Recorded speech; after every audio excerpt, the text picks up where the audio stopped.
Hola chicos, bienvenidos a nuestra segunda semana en lo que es la logística internacional. Gusto tenerlos en mi asignatura nuevamente y para esta semana pues hablaremos algo supremamente importante que dio cabida a lo que es la logística internacional. Tendremos que hablar de lo que son las teorías de la logística o teorías del comercio internacional. Dentro de estas teorías tradicionales vamos a hablar de lo que es el mercantilismo, la ventaja absoluta del señor Adam Smith y la ventaja comparativa del señor David Ricardo.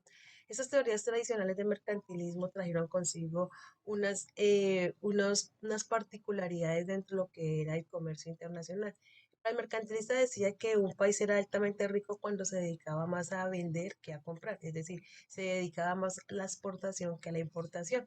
Este mercantilismo decía que se basaba básicamente en el poder de tener altas cantidades de monedas, ¿cierto?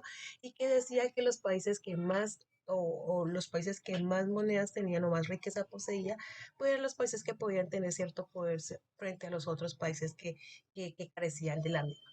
Vamos a hablar de cómo funciona lo que es el mercantilismo, entonces hablaba de lo que era la prohibición de la exportación de metales preciosos, hablaba de un tema de lo que era el control de la moneda local, hablaba de un tema de fomentar más lo que era el crecimiento de la población trabajadora y todo lo que tenía que ver con generación de beneficios y facilidades para que la gente se pudiera pudiera empezar a fabricar o generar productos con el tema del sector agrícola e industrial. Traía unas ventajas del mercantilismo, unas ventajas del mercantilismo y consigo trajo algo supremamente importante que hoy en día aún existe que se llama la famosa balanza de pagos o balanza comercial. Esta balanza de pagos o balanza comercial tiene que ver con el ejercicio de cuánto un país exporta, cuánto un país importa y el ejercicio de esa suma y esa resta pues me va a generar unos ingresos o unos egresos, ¿cierto? Entonces vamos a hablar de qué es una balanza de pagos comercial, qué es una cuenta corriente, qué es una cuenta de capital, cómo está constituida esa cuenta corriente. Y cuando hablamos de un superávit, ¿qué significa un superávit? ¿Qué significa un déficit dentro de lo que es nuestra balanza comercial? Las principales escuelas de mercantilismo, teoría de la ventaja absoluta, ¿cierto? El señor Adam Smith trajo consigo como una versión mejorada de lo que era el mercantilismo.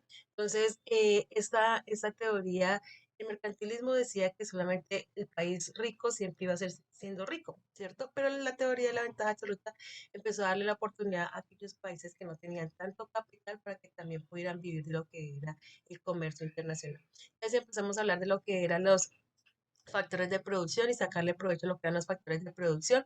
Esa ventaja absoluta decía que pues la capacidad del país para competir era basada en sus factores de producción.